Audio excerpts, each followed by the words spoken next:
boa tarde. Gostaria de, a começar, de agradecer ao Sr. Coronel António Rosado o convite de ter aceito este pequeno desafio para andarmos à volta daquilo que chamamos de quantas histórias se faz uma revolução. Porque a história, de uma forma geral, todos nós sabemos e ouvimos, e sobretudo este ano que estamos a comemorar os 50 anos do 25 de Abril, mas depois há muitas pequenas histórias que ajudaram a construir todo esse movimento das Forças Armadas e que levaram ao derrube em 25 de Abril de quase meio século de uma ditadura, a 13 anos de uma guerra colonial absolutamente injusta e que conquistaram para Portugal a liberdade e a democracia. Na altura, eu acho que hoje é coronel, não é? Na altura era capitão da artilharia, penso que não estou a falhar na patente, e estava a cumprir o serviço militar. Claro. Hoje estava a cumprir o serviço militar, era profissional. Claro. Nós, os profissionais, fazemos um curso superior chamado Licenciatura em Ciências Militares. Eu entrei na Academia Militar em 1964, no mesmo dia do que o Salgueiro Maia, por exemplo, entramos no mesmo dia, até fazíamos anos no mesmo dia, embora eu fosse 2 anos mais velho que eu, porque ele entrou mais tarde do que eu, e portanto, nós fizemos esse curso. Portanto, éramos licenciados em Ciências Militares. Eu, o ramo da cavalaria e eu, o ramo da artilharia.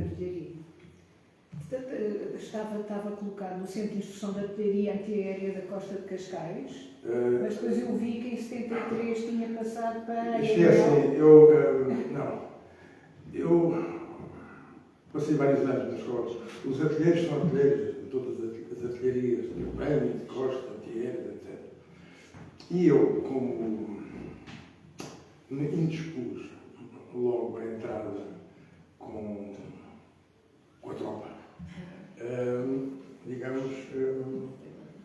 quis ser um dos primeiros classificados no meu curso para poder escolher, porque nós depois podíamos escolher uma ultra especialização.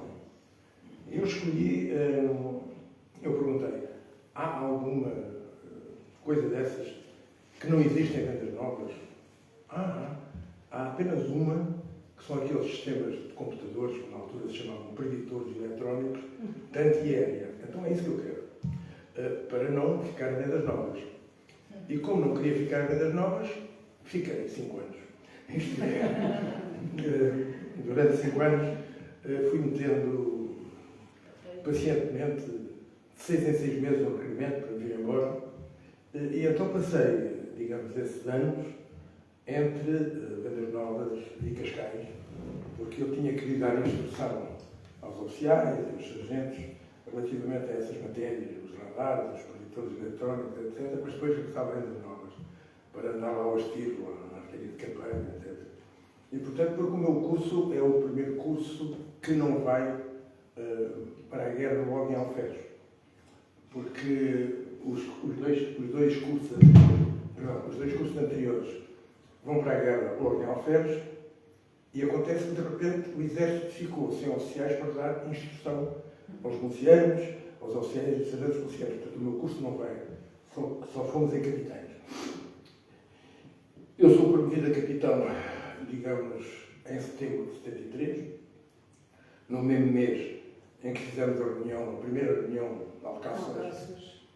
A reunião de Alcáças é no dia 9 de setembro. Eu ainda sou tenente e sou promovido a 23 a capitão.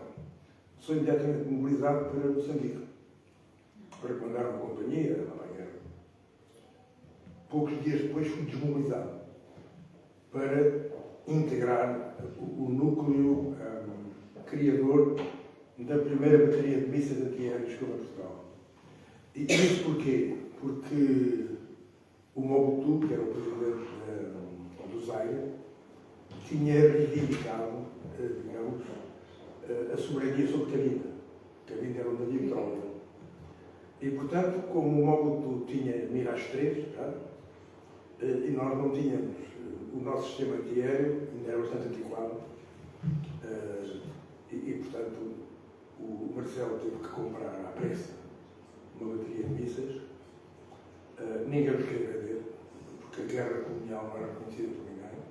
Nós, contestada, inclusivamente, muito contestada. Não é? Então, os primeiros movimentos de guerrilha, nomeadamente em Angola, a UPA, que fez aqueles massacres, foi financiada pelos Estados Unidos, foi criada e financiada pelos Estados Unidos.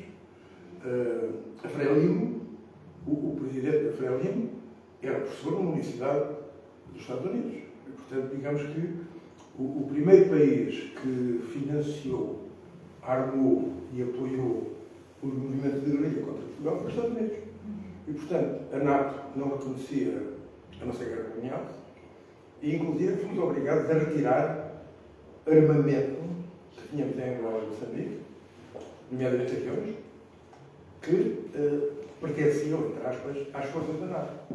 E depois andávamos sempre a comprar coisas, digamos, na candonga. Os nossos Fiat G91 foram comprados por baixo da mesa, digamos, os italianos, e os franceses nisso sempre foram muito certinhos, vendiam para todos os lados. Portanto, eu, quando tirei o concurso de mísseis, tivemos 2 meses em França, eu bastante assim interroguei os professores não são lá. Os horários, normalmente os intervalos dos horários são às horas ou às meias horas. Para nós temos os nossos horários, aquele break de 10 minutos, são aos 13 minutos, aos 17 minutos, mas porquê? Bem, é para vocês não se cruzarem no corredor com os vossos inimigos, que também estão a ter aulas aqui, e então nós desfazemos os horários para vocês não se encontrarem no corredor. Bem, para todos os lados. Mas, na realidade, esta obrigatoriedade da guerra, esta imposição que havia numa guerra que se sentia injusta, não havia nenhum, e que cada vez mais os militares começaram a sentir na pele, também era na pele, começaram a perceber que estar do lado certo e estar do lado da história era estar contra a ditadura, era praticamente contra o regime. Acabou por ser relativamente fácil, quer dizer, fácil no sentido do ponto de vista de criar uma mentalidade. Não foi fácil porque deveria ser assustador, não é? Nós deveríamos, 50 anos depois, quando nos estamos a preparar para outra guerra, que se existir será a última, eu olho à minha volta, vejo a discussão do serviço militar obrigatório, as trombetas de guerra estão aí, e portanto, vale a pena refletir sobre isso, sobre o que é a guerra. As reflexões sobre a guerra são tão velhas como a guerra. O primeiro, digamos, a primeira pessoa que tenta olhar para a guerra do ponto de vista ético ou moral será o Santo Agostinho, e a discussão entre guerras justas e guerras injustas, etc. E depois, normalmente, é exaltado o patriotismo. Ora bem, nós, em 25 de abril, fizemos o crime pior que existe, que é a desobediência. As Forças Armadas. E hoje vale a pena refletir sobre isso, porque somos outra vez convocados para a guerra.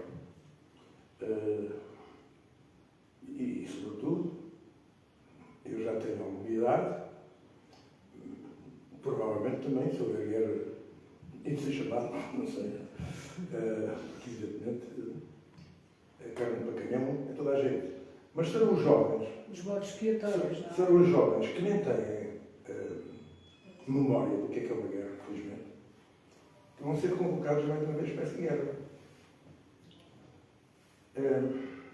A reflexão sobre a guerra é importante. Nas vésperas da Primeira Guerra Mundial, havia um intenso movimento contra a guerra.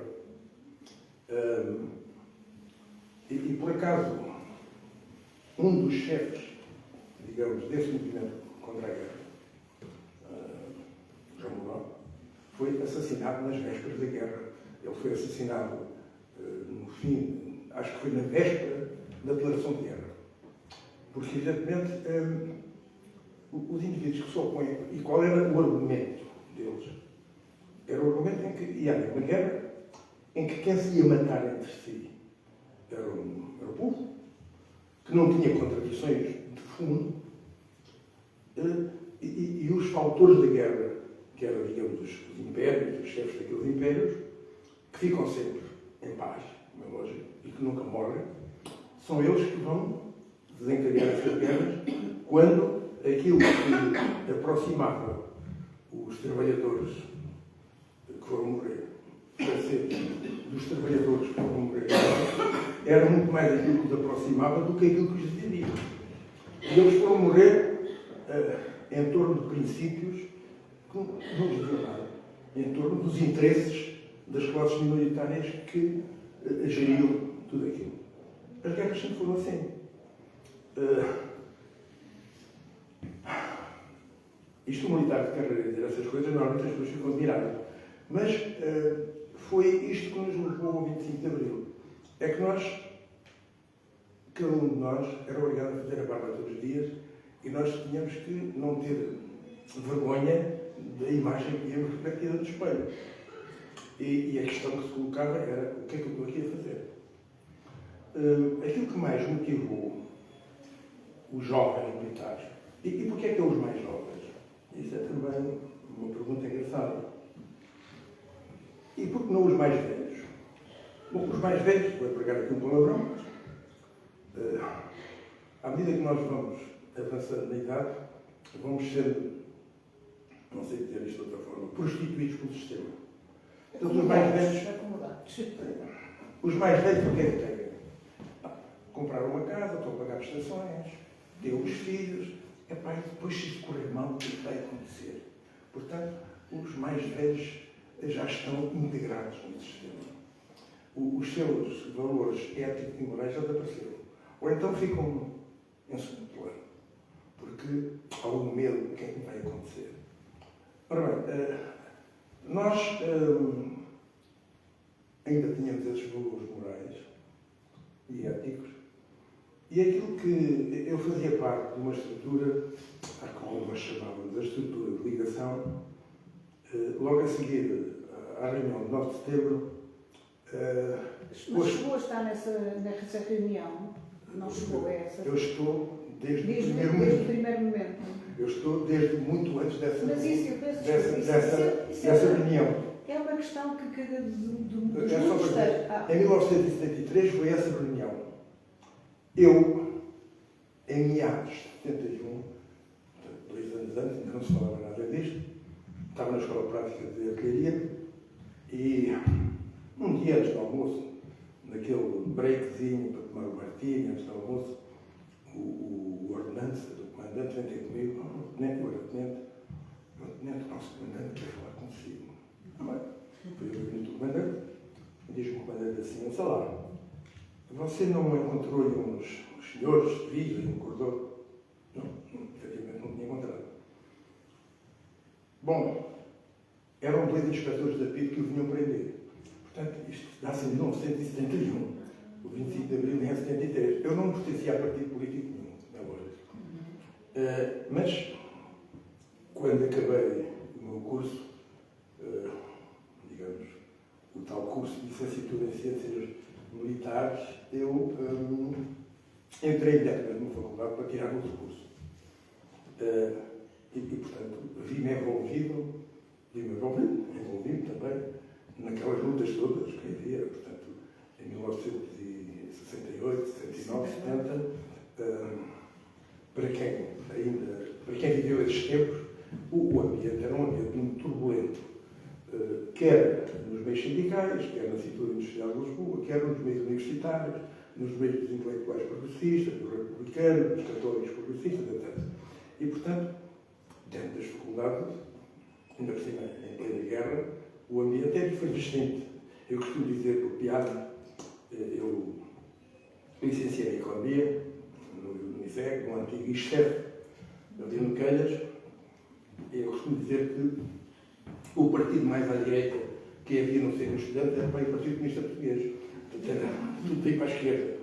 Portanto, as lutas a intensidade das lutas era muito grande e, sobretudo, digamos, aquilo que motivava mais era a guerra, não é lógico, porque todos aqueles jovens estavam a caminho da guerra, não é lógico. E, portanto, a guerra era uma coisa muito marcante.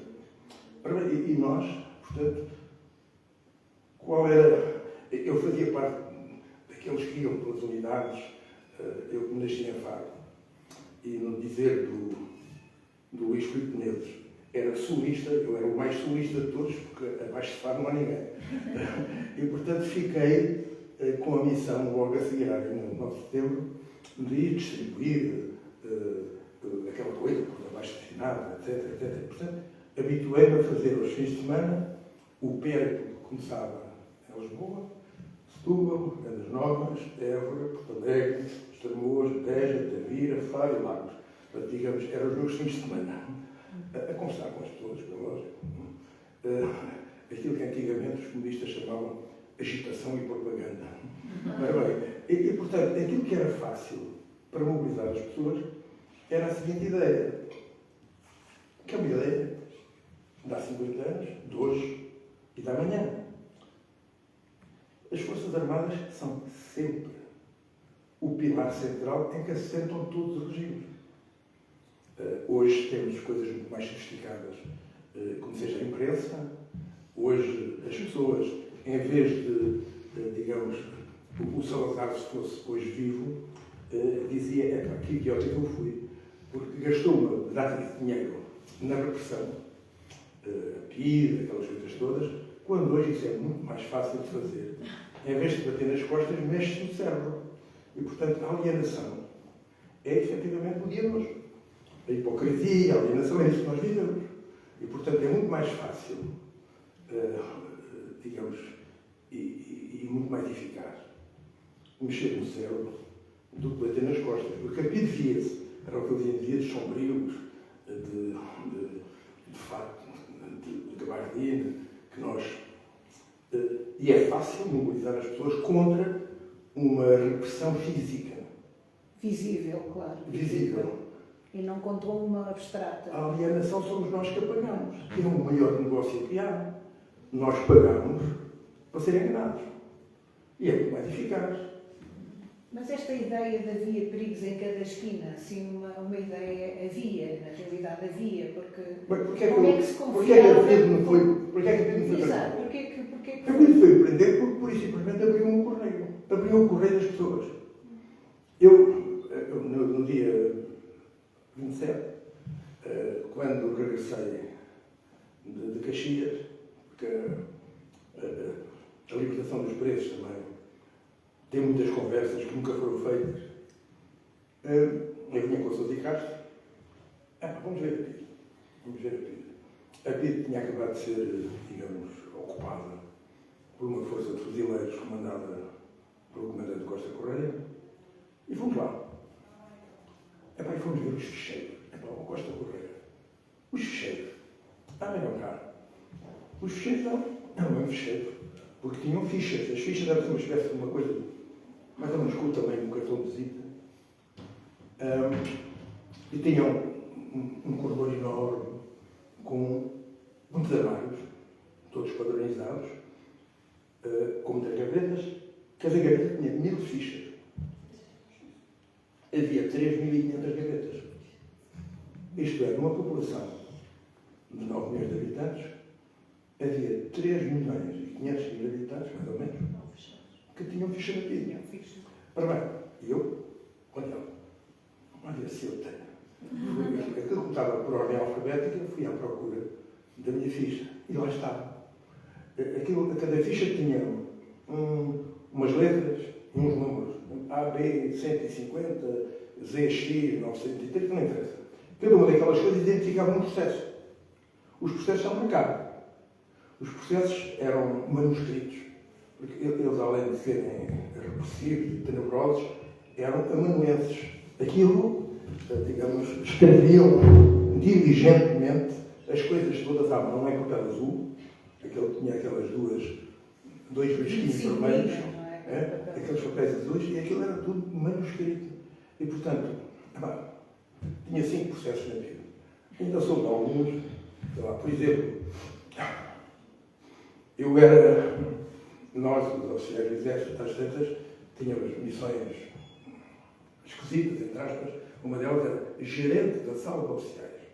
Portanto, tínhamos que ser nós que organizávamos as contas, o café, aquelas coisas todas. Está claro que, evidentemente, cada equipa de gerentes tinha um oficial superior, tinha um capitão, depois tinha um tenente, depois tinha um alferes, e às tantas, como é lógico, eu era o chefe da gerência, disse logo aos meus subordinados: é bom, trabalho para vocês. Eles lá trabalhavam aquela coisa toda, e nós tínhamos uma prerrogativa, que éramos nós que decidíamos quais eram os jornais e as revistas que a sala oficiais ia assinar. Ora bem, o gerente, que tinha sido o gerente, aquilo era, não sei se era um trimestre ou um quadrimestre, qualquer coisa assim do género. O gerente anterior era um homem do regime, não muito inteligente, que assinava aqueles jornais tenebrosos, sei lá, a época, etc. Umas coisas indescritíveis. E eu, como sempre fui assim, divertia-me, quando não estava ninguém na sala, a fazer comentários. Aqueles comentários, digamos, o homem ficava furioso. E então, quando eu fui gerente, esse era um dos processos que eu tinha, quando eu fui gerente, quais foram as revistas que eu decidi assinar? O Tempo e o Modo, a Seara Nova, o Comércio do Funchal e o Jornal do Fundão. Atenção, eram jornais que, embora sendo permitidos, eram, digamos, uma coisa horrorosa. O jornal, o Comércio do Funchal, o regime chamava o Pasquim Cor-de-Rosa, etc. E, portanto, isso era um processo. Eu, por exemplo, às tantas tornei-me sócio da cooperativa Livrel. Era uma cooperativa, uma cooperativa que pertencia aos cooperantes, em que nós comprávamos livros que eram todos proibidos. Bom, a PIDE assaltou a Livrel e levou o fecheiro dos sócios. Pronto, eu sabiam quais eram os livros que eu tinha comprado, como é lógico. Lá estava o capital, Rosário. Etc. A PIDE foi-me prender porquê? Porque às tantas eu estou a comandar um pelotão do curso de oficiais judiciários, de repente olho para o pelotão e vejo o Leão. O Leão tinha sido meu colega do liceu, do primeiro ao sétimo ano, Pedro Maria Leão de Sousa. Então o que é que aconteceu? Bom, o Leão andava em agronomia, perdão, e era até o presidente da Associação de Estudantes de Agronomia. Como evidentemente os estudantes tinham direito a adiamento até ir para a guerra. Portanto, se passassem todos os anos, tinham direito a adiamento. Lá está, que se fossem politicamente mal comportados, acabavam com os adiamentos. Portanto, eu estava bem no quarto ano, depois do Valha, meteram-no na droga. Bom, eu disse: Pedro, eu sou o teu comandante de pelotão, eu acho que és igual aos outros. Se tiveres problemas, fala comigo, etc. Bem. Uma segunda-feira, o cadete de dia vem-me entregar as faltas e diz-me assim: o Pedro Leão deve ser atrasado, ele vem de Lisboa. Está bem, quando ele chegar, eu depois vou falar comigo. Ao meio-dia, os cadetes, digamos, um bocado, digamos, vieram ter comigo ao meu documento: o Pedro Leão já não vem. Não vem, que eu vou embora. Acertou. Eu fiz uma participação. A participação, nós estamos obrigados a fazer a participação. Eram meia dúzia de linhas, como felizmente, entre aspas, os desertores, o que apareciam, ficava por ali. A chatice era quando eles apareciam, que depois eram processos, eram toneladas de papel que a gente tinha que escrever. Comigo nunca aconteceu, nunca apareceram. Bom, passados uns meses, o comandante chama-me então para esta tal cena dos PIDs. E então o comandante, eram dois PIDs que eu vinha aprender, o comandante até era um homem conservador, simplesmente a maior parte dos militares, mesmo conservadores, tinham uma certa repugnância da PIDE. E portanto nós tínhamos um estatuto. E o comandante, como é lógico, não admitia que um oficial seu fosse lá PIDE prender, pôs os PIDs na rua, acho que foi uma cena canária, os PIDs, ele expulsou, uma cena canária, ele não desistiu. E então, o comandante, depois de dizer que eram dois PIDs, agarrou num envelope, entregou-me e disse: você veja lá se escolhe melhor os seus amigos. O que era? Era uma carta do Pedro Leão, devidamente embrulhada, para não ser, com um postal ilustrado com a Torre Eiffel, em que ele me dizia: eu sei que tu partilhas as mesmas ideias que eu, a Deus de nos encontrar um dia a lutar para derrubar o fascismo. Aquelas coisas todas por ali. Está claro que a vida durou e, portanto, vinha-me então prender. Foi um docezinho, um docezinho. Isto é, eu era, é lógico que nós tínhamos a noção de que estávamos a ser escutados. Ao longo das várias fases da clandestinidade, nós até utilizámos isso. Portanto, nós até falávamos em aberto uns com os outros para Capide, para, por exemplo, o 25 de Abril. O 25 de Abril, há muita gente que pergunta, mas porquê que vocês escolheram a malta vai todos aos efemérides a ver o que é que aconteceu em 25 de Abril? Os italianos acham que nós escolhemos o 25 de Abril porque foi no dia 25 de Abril que o Mussolini e a Clara Petacci foram enforcados em Milão. Eu desconhecia. Porquê é que foi o 25 de Abril? Uma coisa muito simples. Tinha havido o 16 de Março. Eles começaram a prender uma série de malta. E às tantas nós dissemos, bem, devemos estar quase a ser presos. Então, e quando é que eles nos vão prender? Ora bem, havia um dia que o regime, que era o dia 1º de maio, que era o dia do trabalhador. Portanto, no dia do trabalhador, as unidades militares entravam todas em prevenção. Ficávamos todos fechados nos quartéis. E nós dissemos, bem, se nós estamos todos fechados nos quartéis, é a altura ideal para eles nos irem buscar. Então temos que fazer a revolução antes. E estávamos a discutir isso no escritório de um de nós, que era o Neves Rosa, que era engenheiro eletrotécnico e tinha cá fora um gabinete. E estávamos a ver Neves Rosa, meio dos adeus, a discutir quando é que. Uns diziam coisas, diziam ontem, tinha que ser antes do 25 de Abril. Até que eu disse assim, pá, vamos lá ver uma coisa. Eu digo sempre, Portugal, em 74, era muito maior que a Rússia. Porque para ir, sei lá, de Vendas Novas a Bragança, demorava-se muito mais tempo do que para ir de Moscou a Vladivostok. Ora bem, e isso o que é que dava? Isso o que é que dava?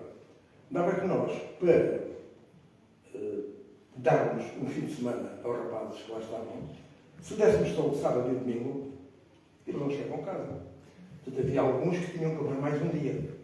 E, portanto, nós não dávamos, por exemplo, a segunda-feira a todos. Dávamos a segunda-feira a uns e a sexta-feira a outros.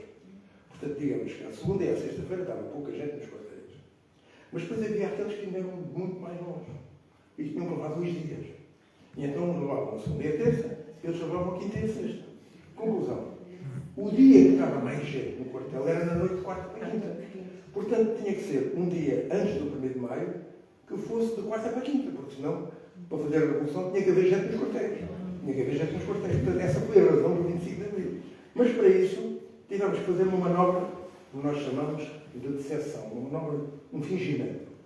E então começámos a telefonar com os nossos amigos, porque exatamente, esta é uma das regras. Quando há traidores entre nós, tem que ser sempre um amigo. Então cada um de nós recebeu, do núcleo central, recebeu a indicação para telefonar com os seus 10 principais amigos. Então cada um de nós telefonou para 10 amigos, disseram para a malta está a preparar uma coisa para o dia 3 de maio. Porque o dia 3 de maio já é uma coisa credível. Porquê? Se nós disséssemos que íamos fazer uma coisa no 1º de maio, ninguém acreditava porque estamos todos de prevenção. Então tinha que ser uma coisa já depois da prevenção. Então espalhámos por toda a gente que no dia 3 de maio íamos fazer uma manifestação, fardados de número 1, com as espadas, uma disso qualquer. Curiosamente, a PIDE acreditou nisso. Conclusão. Digamos, isto era só para dizer, os nossos telefones estavam sob escuta e, além disso, de certeza que entre nós havia, digamos, traidores. Eu li alguns textos em que sentiam uns cliques nos telefones, não é? Eu pedi ao Costa Correia para ir ver a escuta. A escuta, nós tínhamos, a nossa PIDE tinha relações, sobretudo, com 3 serviços secretos. Com os franceses, com os espanhóis e com os americanos. Com os americanos era portanto, aqui a PIDE tinha um diretor, que era o Major Silva Paz, e depois tinha 3 ou 4 subdiretores. Cada um estava ligado a um serviço secreto. O Sacchetti, se não me engano, estava ligado aos espanhóis. O Sacchetti era mais institucionário, mais aquele de arrancar as unhas e das coisas do género, desse género. O Barbieri Cardoso estava ligado aos serviços secretos franceses. E o Pereira de Carvalho estava ligado à CIA. Curiosamente, era o homem que fazia a ligação com o Marcelo Caetano. Era o Pereira de Carvalho. Por isso, eu, nas minhas reflexões mais íntimas, das quais eu não tenho quaisquer provas, eu admito que a CIA sabia perfeitamente o que é que estava a passar. Porque uma das perguntas que eu costumo fazer é porquê é que a PIDE foi apanhada de surpresa? E foi apanhada, claro. A minha interpretação, mas isso é apenas a minha interpretação pessoal, é que a PIDE foi apanhada de surpresa porque havia gente dentro da PIDE que sabotou as informações. Ora, essa gente só podia ser gente ligada à CIA. E essa gente só podia ser o Pereira de Carvalho, que era o subdiretor ligado à CIA. E era o subdiretor ligado à CIA que falava com o Marcelo. Portanto, eu sempre fiquei... Repara, nós fizemos dezenas de reuniões desde o início de 1973. Sim, e algumas mais alargadas. Sim, com centenas de participantes. A primeira reunião grande, que é a reunião de Alcácer, foi em 136. A reunião de Londres já tem 180 e tal. Eu olhava para aquela gente e dizia assim, aqui malta Pereira, etc. Mas, é que toda a gente sabe isto, que entre 180 há sempre alguém que... Tinha que haver rumores, Há sempre alguém que... Mas é sempre estranho. Agora, o que é certo é que nós apanhámos o governo de surpresa, o que é certo é que nós apanhámos a PIDE de surpresa. Eles sentiam que havia rumores. Havia rumores, mas há uma frase que eu li no livro de depoimentos do Marcelo, já quando ele estava exilado, e que ele escreve em 75, em que ele diz que a Revolução apanhou-nos de surpresa. Ele é obrigado a dizer isso. Ele é obrigado a dizer, nota-se claramente que ele é obrigado a Ele dizer. tinha muitos sinais, Porque não nós, tinha a 50 havido. anos de distância, se formos analisar os factos e os documentos, etc., nós chegamos à conclusão que o Marcelo também conspirava. O Marcelo também conspirava. Contra o seu próprio governo. Há vários enviados a Londres e a outros sítios para tentar contactos com o PSGC, etc. Portanto, toda a gente conspirava, inclusive dentro do regime. E o mais ultra na fase final era o Américo Tomás. O Américo Tomás, com aquela bonomia, era onde se concentrava os ultras todos em torno dele.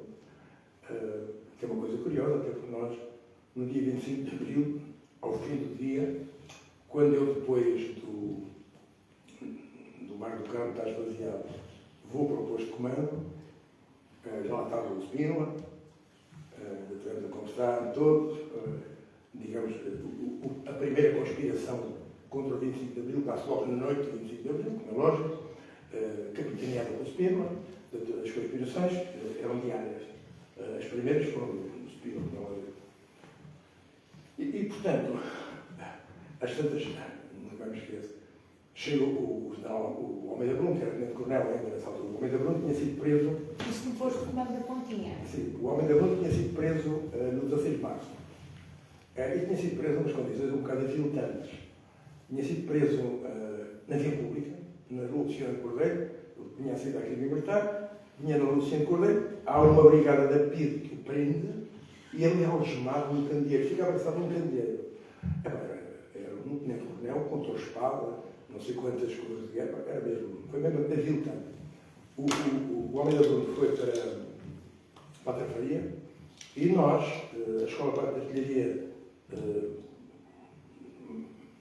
trouxe duas unidades, uma unidade de artilharia que foi para o Cristo Rei e uma unidade de atiradores que foi libertar os presos da Tafaria.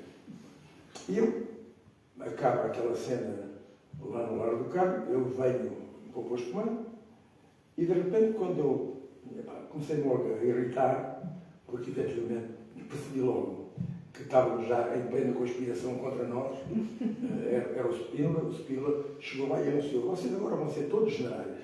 A malta começou a rir, a malta não queria saber nada disso, e pronto, isto é, vão para casa, vocês são todos heróis, vão para casa, e começou a agarrar no nosso programa, e começou a rasurar o programa, e rasurou o quê?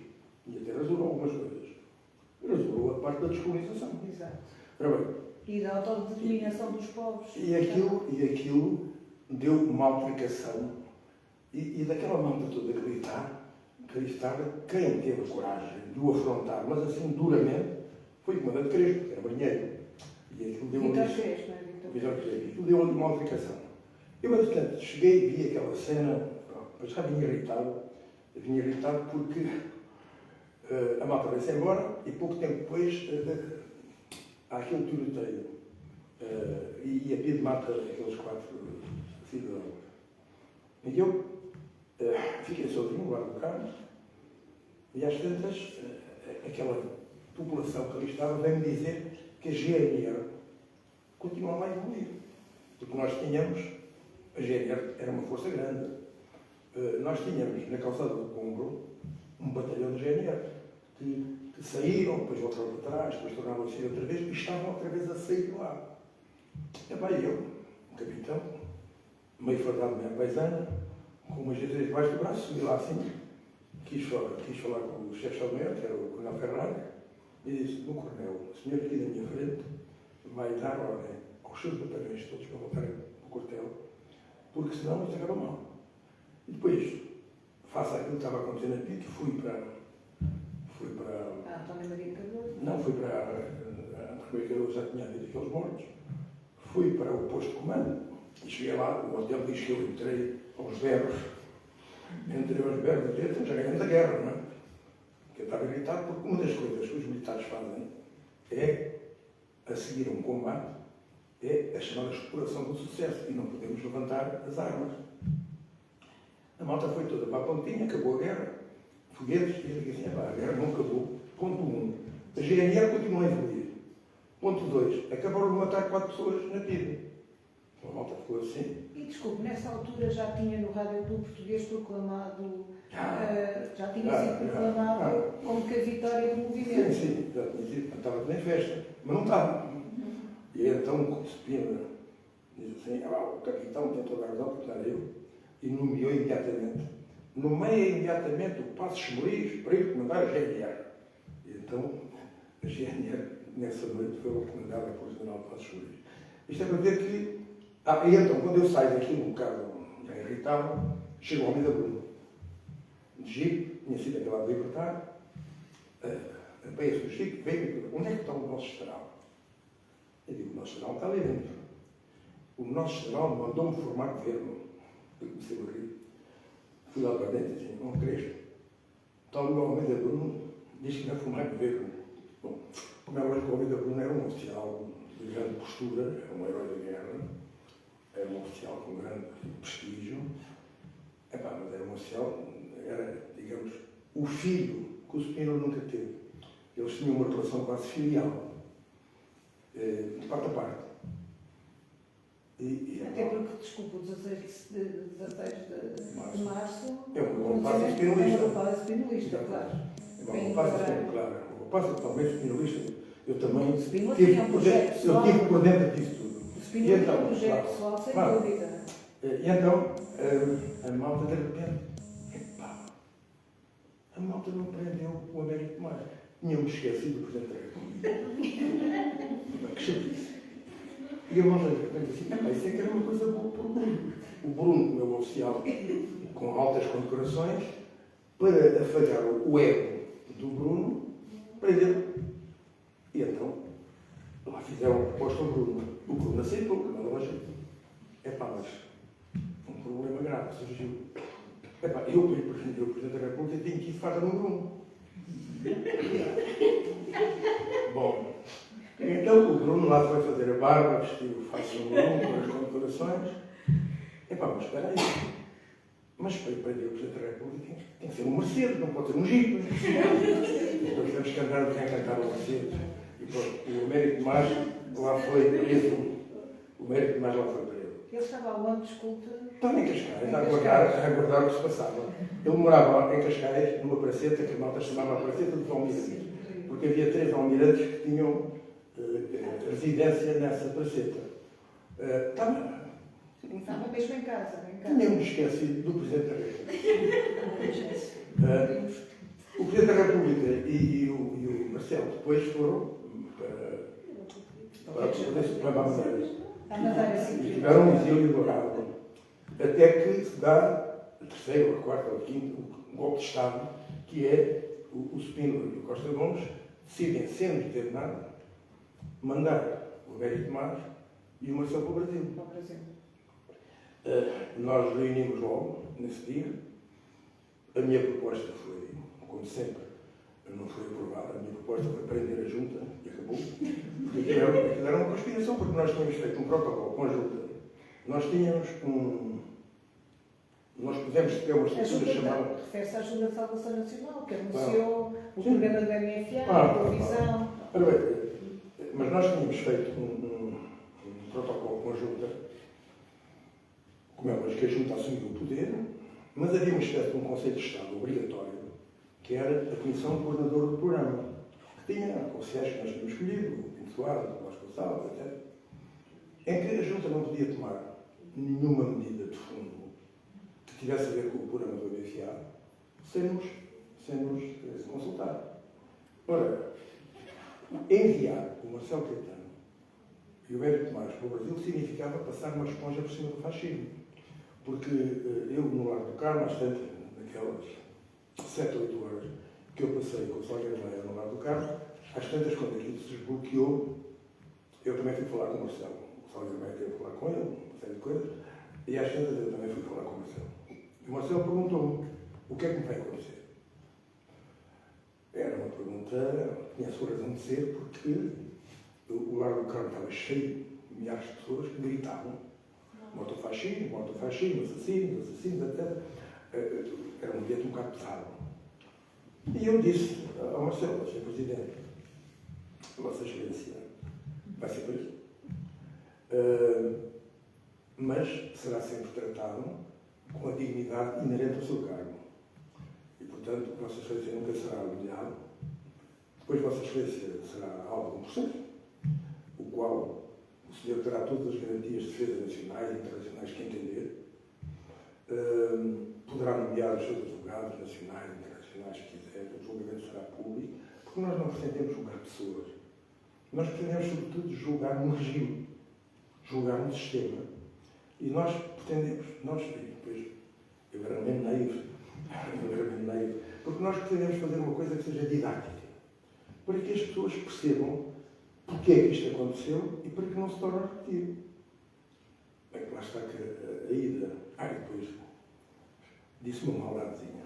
Aí entendi fazer uma maldade e disse: porque Vossa Excelência nunca será tratado da mesma forma que Vossas Excelências tratavam os vossos adversários políticos. Isso foi a minha maldade pessoal. Bom, o homem foi preso com toda a dignidade, aquelas coisas todas.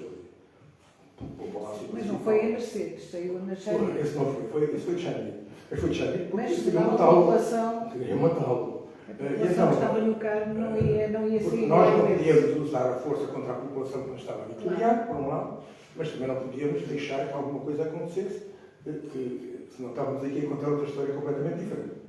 E, portanto, foi tratado com dignidade, digamos. Ele foi na Xavier porque se protegeu. Aqui há uns 30 anos, coisa que vale, porque a minha cruz ainda está viva, portanto, tinha que contar esta história. Infelizmente, muitos de nós já partiram. E, portanto, de vez em quando sou convocado para contar estas histórias. E aqui há uns 30 anos perguntaram na SIC, a SIC pôs um carro de exteriores mesmo em frente do Largo do Carmo, e como mais já tinha morrido, mais uma série de pessoas, então eu fui o encarregado de conduzir, digamos, a missão. E estas pessoas perguntaram: como é que se portou o Marcelo? Digamos, ele estava do outro lado, era o chefe do inimigo, mas portou-se com grande dignidade. E é verdade. O que é que eu fui dizer? Os meus amigos de direita e de extrema-direita, ficaram com imensa consideração por mim. Era a verdade. A verdade foi essa. O mesmo não aconteceu com os seus ministros. Os seus ministros, efetivamente, estavam numa sala ao lado, com os quais ele nunca se quis reunir. Porque é uma coisa interessante que há poucas pessoas que sabem. As pessoas mais informadas sabem. aqui há meia dúzia de anos, um oficial da Guarda Nacional Republicana que se licenciou e doutorou em História, mas talvez escrever um livro, que é um livro muito interessante, sobre o 25 de Abril visto do lado de dentro, em que ele faz uma investigação sobre tudo o que aconteceu no ar do carro enquanto nós estávamos cá fora, que eram coisas que nós que estávamos cá fora desconhecíamos completamente. O livro está muito interessante. O livro é muito interessante. E, portanto, o Marcelo, nós não sabíamos o que é que estava a passar lá dentro. Estávamos cá fora. O Marcelo tentou resistir. O Marcelo tentou mobilizar muitos comandos militares. Só que essa é outra ideia feita que não é verdadeira. Toda a gente fala na Revolução que as Forças Armadas fizeram. As Forças Armadas não fizeram revolução nenhuma. Quem fez a revolução foi um pequeno setor de um escalão intermédio das Forças Armadas. E a primeira parte da nossa ordem de operações foi prender os generais, os coronéis, isto é, a primeira parte da nossa revolução foi destruir, entre aspas, as Forças Armadas do regime. Porque as Forças Armadas do regime, como instituição, a gente não se pode esquecer que, meio de dias antes do 25 de Abril, tinha a ver o beijamão dos generais, a chamada Brigada do Reumático, em que os generais todos, e os almirantes todos, à exceção de 3, à exceção do Spínola, do Costa Gomes e do almirante Bagulho, foram todos ao beijamão, ao Marcelo. E estes 3 foram imediatamente demitidos. Portanto, era esta a estrutura das Forças Armadas que era necessário destruir. Portanto, a primeira parte da Revolução foi tomarmos as Forças Armadas por dentro. Porque isso serve-nos para refletir hoje sobre as tais guerras. As Forças Armadas são instituições digamos, hierarquizadas. Desde sempre, desde a mais remota antiguidade, o crime de uma revolta no seio das Forças Armadas é sempre a pena de morte. Porque, evidentemente, em situações operacionais, ninguém está a fazer reuniões para decidir se vai para a direita, se vai para a esquerda, aquilo. As ordens estão para se cumprir. Ponto 1.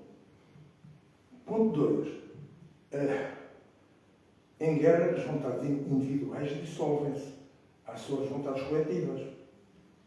Nós temos que todas aquelas instruções que quem foi à tropa, a Ordem Unida, marcar passo, aquelas coisas todas, que vêm desde a mais remota antiguidade, aquilo serve para retirar a personalidade individual de cada pessoa e dar uma personalidade de grupo. Uma personalidade de grupo. Vamos lá ver, o instinto mais básico que todos nós temos é o instinto de sobrevivência. Portanto, nenhum de nós atravessa a estrada se tiverem carta a passar, não é lógico? Porque, evidentemente, é um instinto básico. À exceção de se for militar. Se for militar e tiverem carta a passar, ele atravessa mesmo.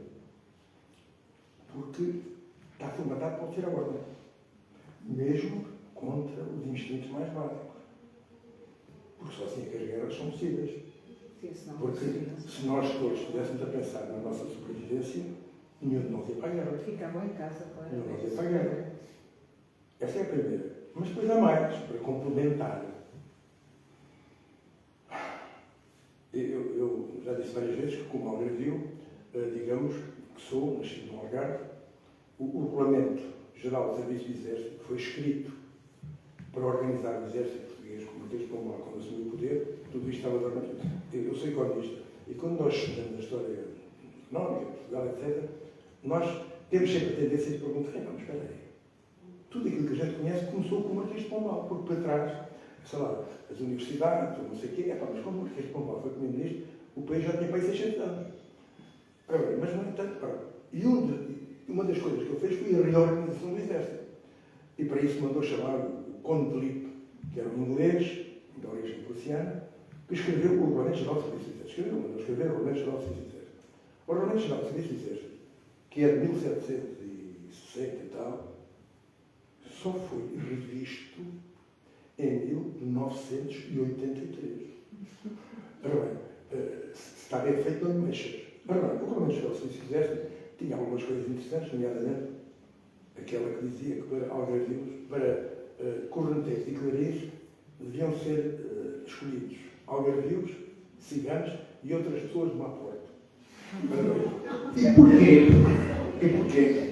Porque naquele combate que havia naquela altura, eram os que marchavam à frente, para marcar o ritmo, etc. E portanto eram sempre os primeiros a morrer. Mas atenção, nessas formações havia a linha da retaguarda. A linguagem diplomática e internacional da altura era o francês. Numa fila indiana, aquelas filas indianas, o último da fila em francês chama-se serra-fila. Ora, atrás daquelas tropas todas que marchavam, havia uma fila de sergent, que deu origem ao sargento. Qual era a missão fundamental dos sargentos? Matar os desertores. E os que demonstrassem o ardismo. Portanto, o heroísmo e o patriotismo baseavam-se no seguinte: se eu for para a frente, tenho elevadíssimas probabilidades de morrer. Mas se eu fugir, tenho 100% de probabilidades de morrer. Portanto, o patriotismo sempre baseou-se no seguinte princípio: os nossos chefes têm que meter mais medo que o inimigo. Portanto, aquele milhão de pessoas que foram à guerra colonial, normalmente as pessoas ficam sempre muito perturbadas quando ouvem um oficial do exército, do quarto permanente, dizer isto. Mas isto é verdade, a verdade tem que ser dita. Sobretudo hoje, que estamos a ser convocados para uma nova guerra. Ora, o heroísmo sempre se baseou nisso. O soldado tem sempre mais medo do chefe dele do que do inimigo. E, portanto, aquele milhão e tal de pessoas que foram à guerra colonial não foram defender o Portugal uno e indivisível do Minha Timor. Foram porque, se não fossem para a guerra, eram desertores. E depois tinham aquelas chatices todas. Já não havia pena. Bom, a pena de morte continuava a existir. Mas, felizmente ou infelizmente, o último indivíduo a ser fuzilado por desertor foi um soldado na Primeira Guerra Mundial. Porque desertou e o comandante apanhou e mandou fuzilar. Mas aquilo, aí, na imprensa, naquela guerra de 14-18, fez correr tanta tinta que nunca mais ninguém teve coragem de fazer uma coisa dessa. Mas, formalmente, essa pena de morte só acabou quando foi revisto o Regulamento Geral do Serviço do Exército em 1983. Portanto, nós que aprovamos que a pena de morte fomos dos primeiros a acabar com ela, se calhar fomos dos últimos, atenção. Depende de quem é que ela é aplicada, não é? Claro, não era aplicada. Era aplicada uma outra pena que normalmente era conhecida por 3915. O 3915 significava que a pena mínima que normalmente era aplicada aos detentores era 3 anos, 9 meses e 15 dias de prisão. E normalmente iam cumprir essa pena para o Forte da Graça, que é o Forte da Graça em Elvas, ao qual também chamavam, iam tirar o curso do barril. O curso do barril porquê? O curso do barril porque uma das penas acessórias era uma tortura autêntica, em que os prisioneiros eram obrigados a ir buscar água. Aqui o Forte da Graça ficava no alto do monte, com um barril enorme, e aquelas alças que nós temos nas nossas mochilas, normalmente eram arames. É um bocado custoso e penoso subir com um barril às costas, assim. A malta também dizia: então fulano tal, o que é que aconteceu? Foi tirar o curso do barril.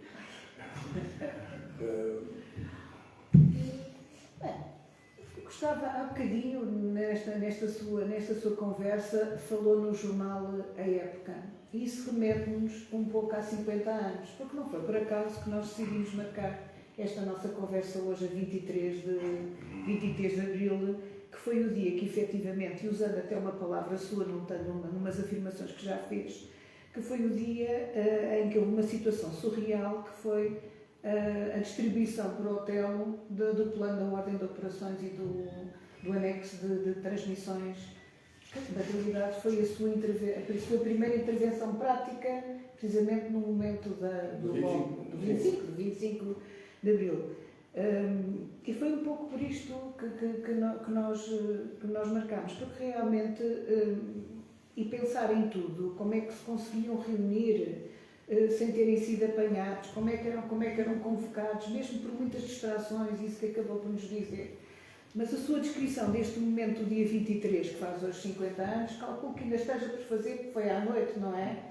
A sua descrição ao fim da tarde. Ao fim da tarde. É muito engraçada, porque, não sei se nos quer contar.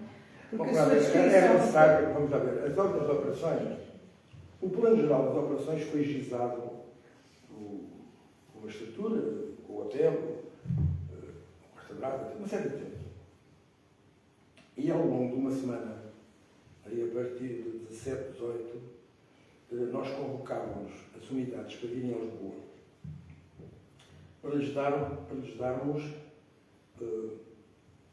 a noção geral da missão que eles iam ter, com alguns documentos. E, portanto, ali naquele bairro, António Augusto de Castro, em Oeiras, moravam talvez os principais cabecilhas. Morava o hotel, morava no Santos, morava no Vitor Alves, morava nessa gente ali. Eu fui dezenas de vezes a reuniões clandestinas da casa do hotel, no meu tempo, este chão esquerdo, bairro Augusto de Castro. Ora bem, no 81 morava o dos Santos. Ora bem, e portanto houve muitas reuniões em que vieram os delegados das unidades cá a receber as suas missões. Mas havia uma que era top secret, que era exatamente a hora, o dia, as senhas, as contrassenhas e a definição dos objetivos e das horas em que os objetivos, que é aquilo que nós chamamos das instruções de coordenação, o anexo de transmissões e as instruções de coordenação, porque ali é que estão os segredos todos.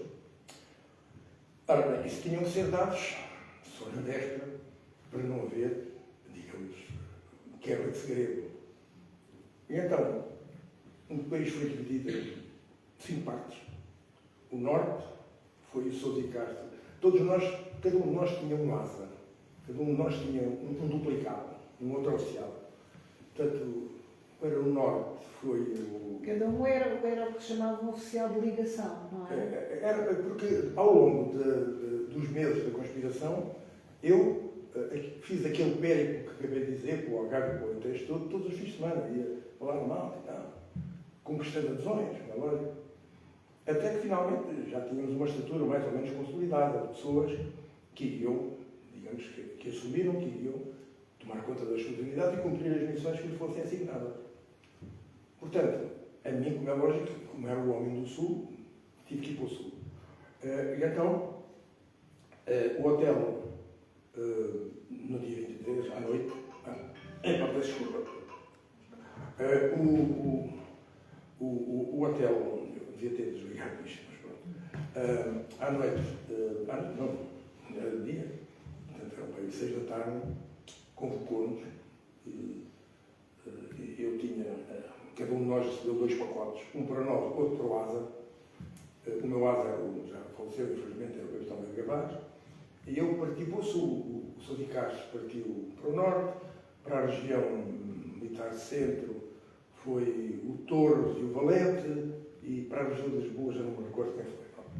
Mas isso nas ordens de operações, isso está tudo mais ou menos escrito. Eu fui para o sul, portanto, fui daqui a Setúbal, das Novas, e nós tínhamos sítios em que nos juntávamos. Às tantas horas, estamos no cruzamento da estrada XPTO. Ora bem, chegávamos lá, se até o limite da hora X o outro não tivesse aparecido, então era aquilo que lá tinha estado que continuava a missão.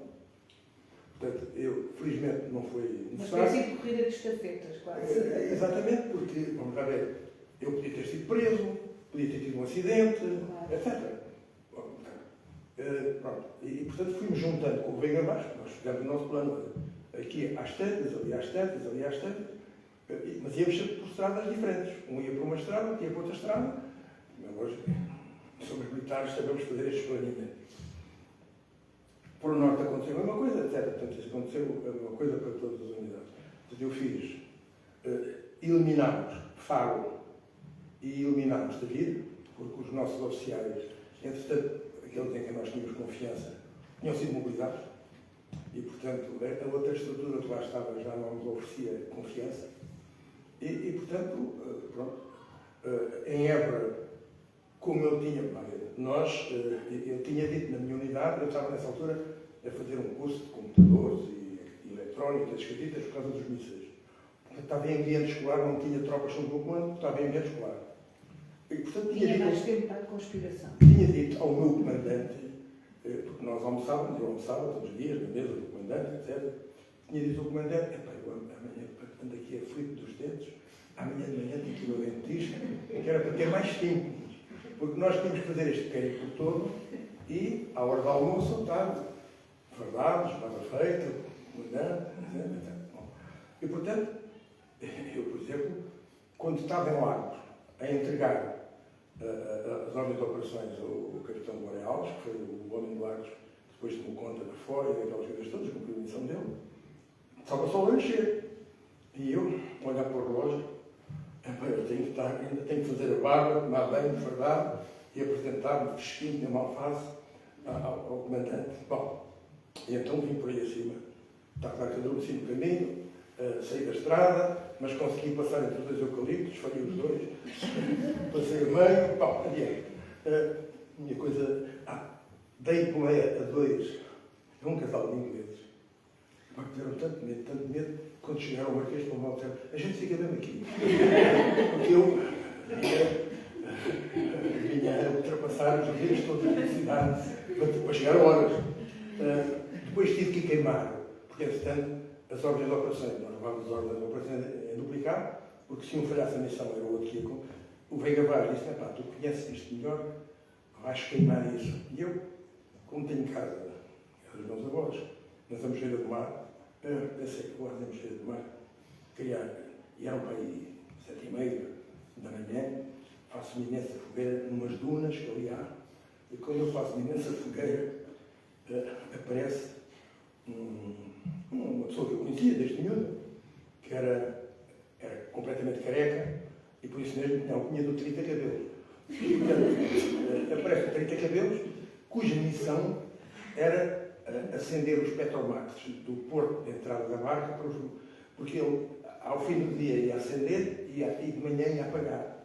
Ele tinha ido acabar de apagar os Petromax, e eu, desde o meu dia para lá, ele olha para mim e disse, até mestre Toino, eu sou António, até mestre Toino, o que é que se passa? Eu disse, está aqui um frio desgraçado, estou a ver se me aquece. Estava a puxar uma fogueira.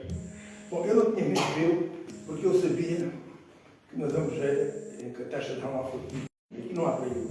Mas ele ficou muito curioso de me ver ali àquela hora fazer uma fogueira e perguntou-me o que é que se passava. Bom, passou-se tudo bem, felizmente. O hotel, quando nos deu as ordens de operações, também foi uma coisa engraçada. Porque o hotel estava sentado num banco, na parte de cima do parque e quarto centro. E depois andavam ali 3 ou 4 indivíduos a fingir que não se conhecia, todos com o cabelinho curtinho. E eu disse ao hotel de lá, a gente não vai ser presos por presos políticos, vamos todos ser presos por maricas. Aqui é esta hora. Tinha acabado a revolução naquela altura. Aqui é esta hora. A malta. Depois o hotel com aquela vontade dele, porque nem todas as unidades tinham rádios compatíveis uns com os outros. Porque esta porcaria, ser um país subdesenvolvido em guerra, gasta-se muito mais dinheiro do que nos países desenvolvidos. Eu, no SIAC, uma determinada altura, era o oficial de logística, nós tínhamos equipamentos militares de 14 nacionalidades diferentes. Ora bem, nem todas as unidades tinham rádios compatíveis uns com os outros. E então, o Garcia dos Santos tinha roubado na Graça um conjunto de rádios para distribuir às unidades para falarmos uns com os outros. E às tantas diz-me um hotel assim, encosta aí o teu carro meu. Está cheio de tarde. Eu gostei. Ele então, com o meio dos avontados, que abriu o porta-bagagens, tirou 2 enormes rádios, que pôs no meu porta-bagagens, e eu lá fui e pensei assim, não há de ser nada de cuidados. Mas, na realidade, as coisas passaram-se bem. Passaram-se assim. Eu lembro-me que também há uma história que gostava que com certeza as pessoas gostavam de ouvir, que tem muito a ver com uma expressão sua que nos diz que o Carmo é um elemento iconográfico de Abril, não é? O local do Carmo. E como é que lidou, contando já a história da saída de Marcelo Caetano, mas como é que lidou com aquela multidão toda que estava e que de alguma maneira não queria sair? As pessoas sentiam que estavam a viver um momento histórico, não é? O Largo do Carmo é um lugar icónico, digamos, é um futuro da Carmo. Agora, o Largo do Carmo também nós não sabemos que eles iam para o Largo do Carmo, porque nós fazíamos parte das forças do regime. Portanto, nós tínhamos muitas informações do regime. E havia uma coisa chamada Plano de Recolha do Governo. O que era o Plano de Recolha do Governo? Era para onde é que o Governo se vai refugiar. Eu peço desculpa, mas começou hoje a minha alergia dos férias. A primavera comove muito. Não faz mal, a primavera é sempre um momento de renovação. Eu começo a chorar. Eu começo a chorar e a chorar. Em abril, todos os anos, e acabo para em junho. É muito comovente. É um momento de renovação mais longo. A primavera, para mim, é muito comovente. E então, como estamos aqui no meio dos férias, e então o plano de recolha do Governo tinha duas alternativas. Ou o Governo vai para Monsanto, para o comando da região aérea de Monsanto, e também o comando da defesa aérea, ou vai para o Largo do Carmo, o comando da GNR. Claro está, para nós a hipótese pior era eles irem para Monsanto. Porque Monsanto é um sítio que oferece boas condições de defesa e, além disso, tem o único abrigo antiatómico do país. Dizem, é um buraco de 150 metros de fundo, que dizem que aguentam um impacto direto dos bombardeões. Nós agora estamos a tentar ver se isso vai ser viável. Ora bem, e portanto, pusemos uma bateria de artilharia no Cristo Rei exatamente para a eventualidade de termos que efetuar um ataque em força a Monsanto. Quem foi buscar o Marcelo a casa foi exatamente o tal vice-diretor Pereira de Carvalho. Ele refugiou-se logo de madrugada. O tal Garcia. E, depois, mais tarde, eles contaram, o Marcelo perguntou ao Pereira de Carvalho para onde é que ele queria ir ou para onde é que ele devia ir e combinaram que iam para o Carmo. Porque, efetivamente, a GNR oferecia-lhes mais condições, digamos, de segurança do que a Força Aérea. Portanto, ele foi ter uma ratoeira. Só que aquela ratoeira é no meio de Lisboa. Aqui neste vosso documento, neste vosso documento, digamos que mostra bem que as coisas todas são no meio de Lisboa. E portanto, aquelas horas foram muito difíceis porque as pessoas queriam participar na revolução. Até há uma coisa que normalmente não é muito citada. O comandante militar é o Salgueiro Maia. E o Salgueiro Maia tem noção das suas responsabilidades. Bom, como é lógico, o mais provável é que aquilo levasse tudo num tiroteio. Um tiroteio com aquelas pessoas todas ali no meio é uma coisa que faz hesitar qualquer pessoa, porque evidentemente há os ricochetes, e os ricochetes ninguém os controla. As balas têm trajetórias perfeitamente loucas. E às tantas, o Salgueiro Maia pôs a questão hotel. Eu estou rodeado de pessoas, o que é que eu faço a isto? E o hotel teve uma frase que normalmente é ignorada. Nós estamos a fazer uma revolução para o povo. Deixa o povo entrar na revolução. Isto é engraçado. Na realidade, foi a adesão popular. E porquê é que as pessoas aderiram? As pessoas aderiram porque ouviam os nossos comunicados e percebiam qual era o sentido da revolução. O que é que nós estávamos a querer fazer? Estávamos a querer fazer três coisas que eram do interesse da gente. Estávamos a querer acabar com a guerra, disponibilizar.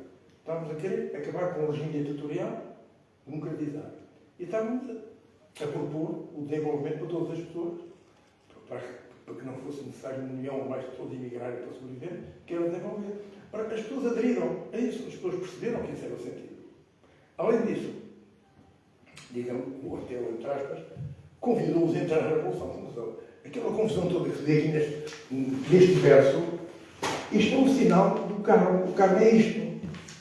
O Carmo é isto.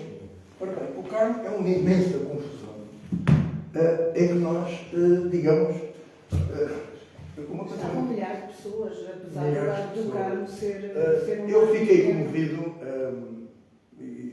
há 2 dias ou 3, porque a Câmara Municipal de Lisboa tem uma videoteca ali em Alcântara e eu fui convidado para ir assistir àqueles filmes de família que foram feitos na altura. Porque agora a Câmara fez uma recolha, digamos, de centenas de coisas dessas, e agora estão a divulgá-las. Uma das coisas que lá foi divulgada é um filme de 20 e tal minutos, que merece ser visto, porque é um filme feito por um jornalista belga, que estava cá presente, e que filma aquilo tudo. E o que é que ele filma, sobretudo? Que é uma coisa muito curiosa. Ele filma, sobretudo, os soldados. Ele não vai filmar os capitães, vai filmar os soldados. E esta vez encontrou um soldado que tinha sido migrante, que veio fazer o serviço militar e falava francês. E então dá-se uma conversa interessantíssima entre o soldado e o jornalista francês. E depois eu tive a oportunidade de complementar. E o soldado, que era de Melgaço, veio a Alcântara para assistir à projeção daquele documentário. E usou da palavra. E usou da palavra com o orgulho de ter participado na Revolução, aquelas coisas todas. Ora bem, como é que nós organizamos o 25 de abril? Uma coisa muito simples. Vou citar a Escola Prática de Artilharia, que o Fio Cabo era a unidade que eu conhecia bem, porque eu fazia ligação com eles, nos anos novos, e estive lá durante muitos anos. Ora bem, a Escola Prática de Artilharia, por acaso, até foi a unidade que arriscou mais. Porquê? Porque foi obrigada a revoltar-se antes das palavras de ordem. E porquê? Porque a artilharia trabalha com os canhões têm as granadas, que são pesadas e são perigosas, e, portanto, os paióis da artilharia, da Escola Prática de Artilharia, estão fora do quartel. E que demora para ir quase 1 hora para ir buscar as munições e carregá-las. Portanto, para eles estarem à hora H, que lhes estava assignada no Cristo Rei, eles tiveram que arriscar antes dos outros. Portanto, eles tiveram que fazer tudo no escuro, sem saber se os outros iam acompanhar.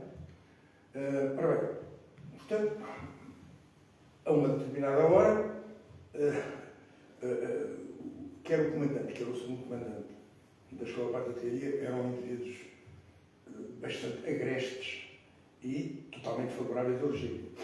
Portanto, como o Ministro do Exército, no dia seguinte, isto é, no dia 25 de abril, ia visitar Vendas Novas e ia visitar Beja, eles às tantas, eram para aí 10, 11 da noite, foram o quarto do comandante. O comandante, nós estamos muito preocupados com a visita do Sr. Ministro amanhã, pelo que queríamos fazer uma reunião muito urgente, que há aqui coisas que nós temos que tratar. Bom, o comandante foi ao gabinete e quando chegou ao gabinete, eles comunicaram o que queriam dizer, que era que o senhor estava preso. Depois foram ao segundo comandante e disseram a mesma coisa e depois foram aos oficiais. Os oficiais reuniram os oficiais. Quem concorda connosco vai para aquele lado, quem não concorda connosco vai para ele. Foram para os sargentos e disseram que fizeram a mesma coisa. A adesão foi quase unânime, mas atenção. Mas houve alguns que não foram presos. Foram para a central telefónica e para o posto de rádio para silenciar aquilo, porque o comandante andava cheio de suspeitas e tinha inclusive uma ligação direta do posto de rádio para a GNR local. Mas nós sabíamos disso e bloqueámos isso. Depois os soldados foi mais simples. Toca a acordar, toca a armar, toca a municiar e vamos para a parada. Chegámos à parada, dissemos, meus amigos, vamos para Lisboa fazer uma revolução. Não foi feito nenhum comício. Ora bem, aqueles soldados vieram cumprir ordens. Ora bem, agora o engraçado, e isso aqui é a parte do filme, é que os soldados de repente viram-se vitoriados pelo povo todo. E os soldados eram do serviço militar obrigatório. Todos os soldados eram do povo. Não eram soldados pagos a dinheiro. Não eram contratados nem voluntários. Ora, e então, dá-se aquela imensa euforia de os soldados, mesmo tendo vindo sem perguntarem os porquês, de cumprir uma ordem, de repente viram-se vitoriados pelas pessoas. E esse jornalista vai entrevistar os soldados, entre os quais este soldado, de Melgaço.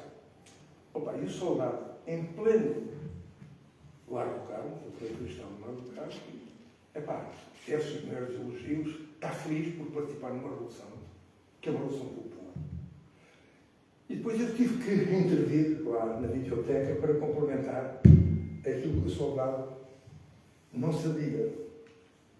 É que a unidade dele, que era o Regimento de Infantaria 1, tinha sido uma unidade do nosso lado, nossa, mas cujo capitão, houve 2 ou 3 casos desses, na gíria militar, borregou, isto é, não cumpriu a missão. Encheu-se de coragem e não fez nada. E, portanto, a unidade recebeu ordens do Brigadeiro Junqueira dos Reis para nos ir combater. E foi no local que nós conseguimos virar a unidade para o nosso lado. Mas o desgraçado do soldado não tinha nenhuma informação disto, porque isto passava-se lá nos comandos. E, portanto, ele desconhecia que tinha vindo para combater o 25 de Abril e que foi indo logo que o seu comandante decidiu mudar e pôs-se ao lado do 25 de Abril. E ele ficou muito emocionado por saber isso também, mas aquilo que era interessante era ver a emoção dos soldados. Isto leva-nos a refletir para o dia de hoje. É que hoje nós só temos militares contratados e voluntários. Isto é, enquanto os militares naquela altura representavam o povo e todas as contradições que eram ser do povo, e a pobre, e ricos, exploradores e explorados, de todas as fações possíveis e imaginárias, agora os militares combatem profissionalmente. É uma profissão como outra qualquer. Que vão para a rua fazer protestos porque querem mais dinheiro. E isso é um problema. A democracia, para se defender, tem que ser defendida pelo povo. Não pode ser defendida por pessoas que são pagas para isso. Porque se elas forem pagas para outra coisa qualquer, elas também obedecem a isso. Isto é uma coisa que nos faz refletir. Estamos a chegar ao fim da nossa conversa. Agradecemos imenso a sua participação. Estaríamos aqui com certeza muito mais horas. Aliás, eu neste domingo estive a visitar a exposição do MFA que está na Garra Marítima de Alcântara e alguns camaradas, penso que é assim que se tratam, dizem vai falar com o Coronel José Luz, são 5, 6 ou até 10 horas de conversa. Gostaria de estar aqui mais, mas não temos, e agradecemos imenso a sua presença e outro dia, com certeza, poderemos conversar. São destas histórias. Não gosto muito do mediatismo, mas de qualquer forma sinto que... Não, mas são as fontes vivas. Se me convocam... São as fontes vivas, temos que ainda... Como ainda por cá ando, digamos, é uma coisa curiosa que eu nasci em 46. Em 1910 tinha sido 36 anos antes. Para as pessoas que viviam nos anos 50, tinha sido uma coisa 5 séculos antes. Ora bem, o 25 de Abril foi há 50 anos. Parece que foi ontem. As pessoas ainda estão muito vivas e as discussões ainda são muito vivas. Portanto, sei lá, a Segunda Guerra Mundial tinha acabado um ano antes. Mas por nosso imaginário tinha acabado 5 séculos antes. Para o 25 de Abril é um acontecimento que ainda hoje põe milhares de pessoas na rua. Sobretudo porque vivemos uma época em que se calhar vamos ter que refletir outra vez em muitas coisas que aconteceram naquela altura e que estamos arriscados de acontecer outra vez, que aconteça outra vez. É assim. Uma boa tarde. Muito obrigado. Obrigada. Obrigada.